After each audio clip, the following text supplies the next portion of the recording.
morning, ma'am. Ito po ang masasabi ko about sa amending ng House Bill 9608 o EPRA Law.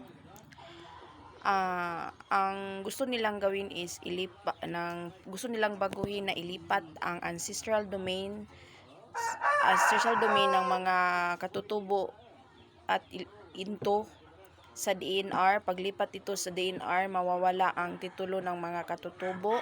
Second is gusto nilang ilipat ang pamamahala ng NCIP into the Office of the Executive Secretary. And third is pag may mga suliranin ang mga katutubo tungkol sa lupa is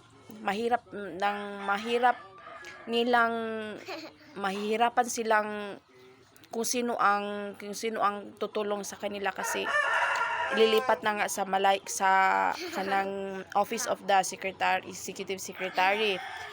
Ang masasuggest ko po is gumawa ng community resolution para pag-usapan kung ano ang dapat gawin para hindi mawala ang EPRA Law.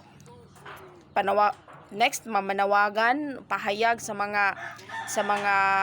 mga katutubo na mag-pray para hindi na po matuloy.